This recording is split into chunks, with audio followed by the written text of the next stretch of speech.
दोस्तों, भारतीय सेना के हाथ में एक ऐसा घातक हथियार लग चुका है जो किसी भी 800 किलोमीटर प्रति घंटे की रफ्तार से उड़ रहे फाइटर जेट, हेलीकॉप्टर या फिर ड्रोन को हवा में ही नष्ट कर सकता है। बताया जा रहा है कि इंडियन आर्मी को मिला ये एयर डिफेंस सिस्टम इजरायल के आयरन डोम की तरह ही काम करता है और कई केसेस में ये इजरायल के आयरन डोम से भी ज्यादा बेस्ट परफॉर्म कर रहा है। सबसे बड़ी खुशी की बात यह है कि भारत ने जिस कीमत पर इस सिस्टम को बना करके तैयार किया है, दुनिया का शायद ही कोई देश होगा जो इस तरीके की टेक्नोलॉजी को इतनी कम कीमत पर तैयार कर सके। तो वाकई भारतीय सेना की ताकत को बढ़ाने का एक नया अंदाज है। और क्या है ये डिफेंस सिस्टम, आइए इस छोटे से वीडियो में समझते हैं। बस हमें सपोर्ट करने के लिए इस वीडियो को छोटा सा लाइक और चैनल को सब्सक्राइब जरूर कीजिएगा। दोस्तों, हम बात कर रहे हैं self propelled rider radar guided anti aircraft weapon system के बारे में। ये वो पुराने पड़े हुए हथियार हैं जिन्हें भारत सोवियत संघ के समय में लेकर के आया था। अभी भारतीय सेना के पास करीब 75 ऐसे वेपन्स हैं जिनका कुछ खास इस्तेमाल हम कर नहीं पा रहे थे। और उसी समय कुछ रिसर्चर्स के दिमाग में एक आइडिया आता है जहां पर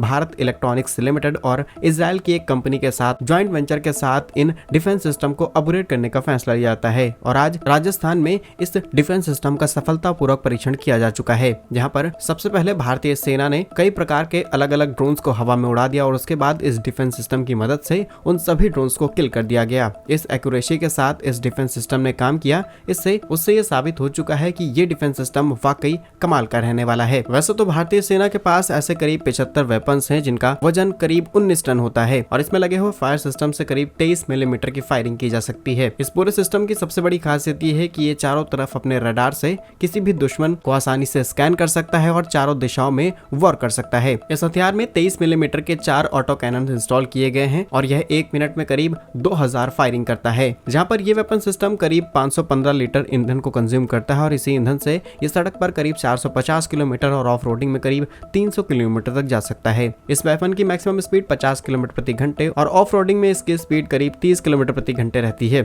ये डिफेंस सिस्टम 15 किलोमीटर दूर से ही अपने दुश्मन को टारगेट कर सकता है। साथ ही साथ मैक्सिमम 55 डिग्री सेल्सियस और -40 डिग्री सेल्सियस के टेम्परेचर में यह आसानी से रह सकता है और 800 किलोमीटर प्रति घंटे की रफ्तार से आ रहे किसी भी फाइटर जेट, हेलीकॉप्टर या फिर ड्रोन को हवा में ही डिस्ट्रॉय किया जा सकता है। और इसकी तुलना की जा रही है इजरायल के आयरन डोम सिस्टम से, क्योंकि आयरन डोम सिस्टम में भी जिस कंपनी ने पार्टिसिपेट किया है उसी कंपनीज के लिंक बताए गए हैं इस नई टेक्नोलॉजीज को डेवलप करने के लिए। फिलहाल भारत की एक खासियत है कि हमने पुराने पड़े हुए हथियारों को नए हथियारों में अपग्रेड कर दिया है जो वाकई मॉडर्न टेक्निक के साथ तैयार किए गए हैं, जिससे भारतीय सेना की ताकत बढ़ने वाली है। फिलहाल उन सभी भारतीय वैज्ञानिकों को धन्यवाद करते हुए कमेंट बॉक्स में जय हिंद जरूर लिखिए जिन्होंने इस तरीके की तकनीक को विकसित किया है। भारत के ऐसे ही यूजफुल वीडियोस पाने के लिए चैनल को सब्सक्राइब जरूर कीजिएगा। मिलेंगे हम आपको एक नई और इंटरेस्टिंग वीडियो में, तब तक के लिए वंदे मातरम। भारत माता की जय।